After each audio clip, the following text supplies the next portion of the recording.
लाग्छ होला। मैले पनि अस्ति प्रधानमन्त्री भएपछि नै थाहा पाएँ भारतले नेपालको जग्गा मात्र होइन नेपालले पनि भारतको जग्गा धेरै ठाउँमा मिचेको रहेछ। अनि यो कुरा चाहिँ अस्ति भर्खरै थाहा पायो। त्यही भएर दुईटै देशले अध्ययन गरेर हामीले मिचेको छौँ उहाँहरूले मिच्नु भएको छ के छ त्यसलाई चाहिँ बसेर एउटा साथीको रूपमा समाधान गर्ने चाहिँ हामीले सोचिरहेका छौँ। यस सम्बन्धी नेपाल सरकारले अफिसियल रूपमा डिप्लोमेटिक नोट भारत सरकारलाई पठाइसकेको छ र त्यसको जवाब पनि आएको छ। त्यो जवाबमा चाहिँ दुईटै सरकारले आफ्नो इतिहासविदहरू राखेर आफ्नो सर्वेयरहरू राखेर आफ्नो भूमि सम्बन्धी जानकारी भएका व्यक्तिहरू राखेर टेबल टक मार्फत यो कुरालाई समाधान गर्ने कुरा भएको छ। र यस सम्बन्धी हामीले भारत र चाइनालाई मात्रै नभएर इङ्ल्यान्ड सरकारसँग पनि कुरा गरेका छौँ। उहाँहरूले ब्रिटिस इन्डिया छोड्दै गर्दाखेरिको समस्या अहिलेसम्म हाम्रोमा भइरहेको हुँदाखेरि यसमा चाहिँ इङ्ल्यान्डले पनि सरोकार राख्नुपर्छ भन्ने हाम्रो मान्यता हो। यो सबै कुराहरू टेबल टक डिप्लोमेटिक हिसाबले भएर समाधान हुने जानकारी गराउन चाहन्छौँ। संविधानमा लेख्न त लेखियो फ्री शिक्षा फ्री स्वास्थ्य, तर सरकारको बजेट त्यो छ कि छैन भन्ने कुरा सोचिएन। त्यही भएर अहिलेको लागि हामीले सबैलाई नभएर विपन्न वर्गलाई कम्तीमा विपन्न वर्गलाई चाहिँ फ्री शिक्षा फ्री स्वास्थ्य दिनमा हाम्रो नेपाल सरकार र हाम्रो राष्ट्रिय स्वतन्त्र पार्टी त्यसमा चाहिँ एकदमै लागेको छ। धन्यवाद। र यही 10% विपन्नलाई दिनुपर्ने कुराहरू शिक्षा र स्वास्थ्यको कुराहरू हामी देशैभरि लागू गर्न खोज्दैछौँ। यसको लागि विभिन्न जिल्लाहरूमा विभिन्न स्थानीय निकायहरूमा यसको लागि हामी सहकार्य गर्दै जानेछौँ।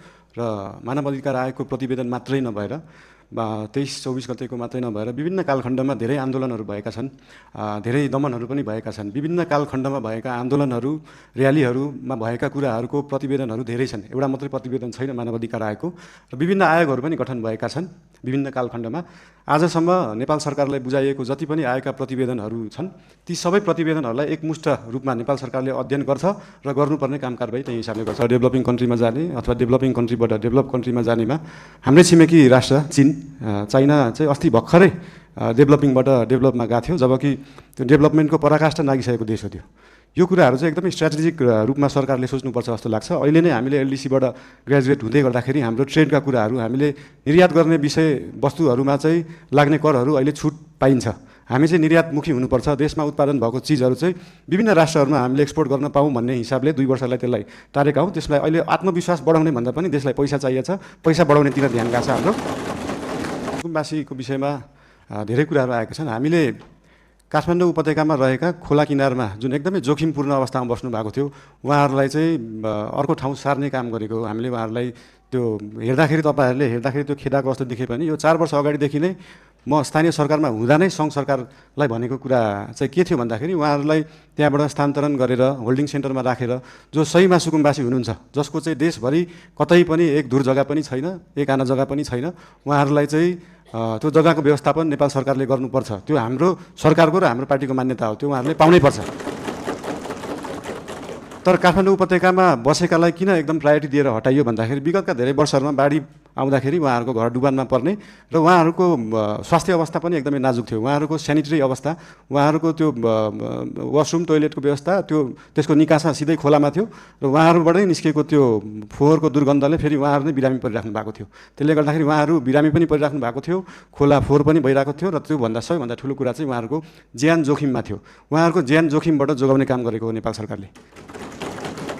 र जहाँसम्म उहाँहरूलाई जग्गा व्यवस्थापन गर्ने कुरा छ त्यसको निम्ति भूमि सम्बन्धी हाम्रो समिति पनि बनिसकेको छ। हाम्रो मन्त्रालयले काम गरिरहेको छ, 2-3 मन्त्रालयले यो विषयमा काम गरिरहेको छ। अस्ति अर्थमन्त्रीज्यूले पनि यही आर्थिक वर्षभित्र हामी यो गर्छौँ भन्नुभएको छ। यसको लागि जति समय लाग्छ त्यति समय लाग्छ, हतार गरेर हुँदैन। यो चिजलाई चाहिँ जति समय लाग्छ 35 वर्षमा नभएको चिज 35 मिनटमै नखोजौँ, त्यसलाई अलिअलि केही समय लाग्छ।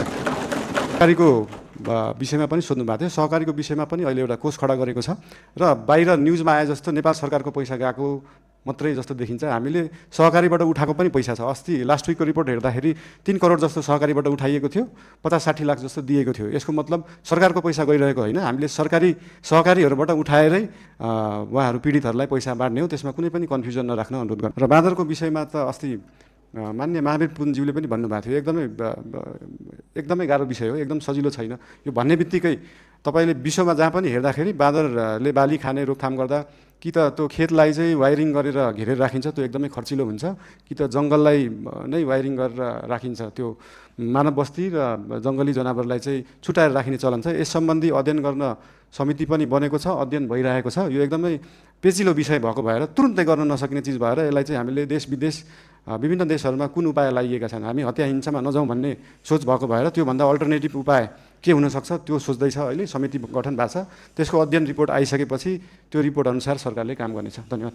विगतका धेरै दिनहरूमा भएका थिए, त्यसको लागि एकदमै कडा निर्देशन मन्त्रालय, एयरपोर्ट लगायत त्यहाँ भएका विभिन्न विभागहरूलाई दिएको छ र भिजिट भिसामा गएर त्यहाँनिर कामको लागि इन्टरभ्यू दिएर काम पाउँदाखेरि फेरि फर्केर आउनुपर्ने, फेरि वर्किङ भिजाको लागि अप्लाई गर्नुपर्ने र नेपाल नै आउनुपर्ने व्यवस्था रहेछ। त्यसको लागि पनि एउटा अल्टरनेटिभ उपाय रहेछ। भिजिट भिसामा गएर उहाँहरूले त्यहाँनिर काम गर्न खोज्नु भएको छ भने त्यसलाई वर्किङ भिजामा उतै बसेर पनि कन्भर्ट गर्न सकिन्छ। यसको लागि श्रम मन्त्रालयले विभिन्न क्षेत्रहरूलाई समेटेर यसको व्यवस्थापनको लागि काम गरिरहेको छ। यस विषयमा थप केही जानकारी चाहिएमा श्रम मन्त्रीज्यूसँग पनि लिन सकिन्छ, श्रम मन्त्रालयसँग पनि लिन सकिन्छ नै। र विद्युतको विषयमा अघि भन्नुभयो, देशभरि जुन हिटर इन्डक्सन अहिले चाहिँ के छ भन्दाखेरि साँच्चीकै हामी अहिले विद्युतीय युगमा तुरुन्तै जान सकिने अवस्था छैन। साँच्चीकै देशका हरेक किचनमा अहिले नै बिजुलीबाट पकाउने, इन्डक्सन कुकरबाट पकाउने हो भने देशमा भएका सबै ट्रान्सफर्मर र सबस्टेसन पड्किन्छन्। त्यसको क्षमता नै छैन अहिले। त्यो क्षमतालाई विकास गर्नलाई पैसा चाहिन्छ र त्यही पैसाको लागि 50 युनिटभन्दा माथि चाहिँ 5% भ्याट लाउने कुरा जुन अर्थमन्त्रीज्यूले अस्ति कुरा गर्नुभएको छ, त्यो एकदमै धेरै रकम होइन। 100 रुपियाँमा 5 रुपियाँ हो। त्यो पैसा चाहिँ केमा खर्च हुन्छ भन्दाखेरि देशभरि ट्रान्सफर्मरलाई अपग्रेड गर्नुपर्छ, देशभरि ट्रान्समिसन लाइनको तारको मोटाइलाई अपग्रेड गर्नुपर्छ, सबस्टेसनहरू अपग्रेड गर्नुपर्छ, अनि बल्ल हामी साँच्चीकै विद्युतीय युगमा जान सक्छौँ। त्यसको लागि नेपाल सरकार अग्रसर छ। धन्यवाद। विदेशमा रहनुभएको नेपाली दाजुभाइ दिदीबहिनीहरूले भोट हाल्दाखेरि दुईवटा उपाय रहेछन्। एउटा चाहिँ एम्बेसीमा गएर भोट दिने, अर्को चाहिँ मोबाइलबाट भोट दिने। मोबाइलबाट भोट दिँदाखेरि चाहिँ अलिकति इन्फ्लुएन्स हुन सक्ने, किन भन्दाखेरि विदेशमा रहेका नेपालीहरूले भोट दिँदाखेरि कसैको इन्फ्लुएन्समा भोट नदियोस्, स्वतन्त्र रूपमा भोट दिनुपर्छ भन्ने कुराले त्यो त्यति बेला अल्झिएको जस्तो लाग्छ। अब त्यसको लागि एम्बेसीमा गएर भोट दिने कि त्यो प्रविधि मैत्री बनाउने भन्ने कुरा हो। यस विषयमा चाहिँ नेपाल सरकारले छलफल गरेर आगामी चुनावमा के कसो गर्न सकिन्छ यसको लागि अध्ययन गर्ने नै छ। र बाँकी त्यो सूत्रको विषयमा हाम्रो विज्ञान यो आइटीका मन्त्रीज्यूलाई यो सम्बन्धी सुन्नु नै भयो होला। उहाँलाई चाहिँ यो सम्बन्धी तुरुन्त व्यवस्थापन गर्न निर्देशन पनि दिन चाहन्छु। हस्, धन्यवाद।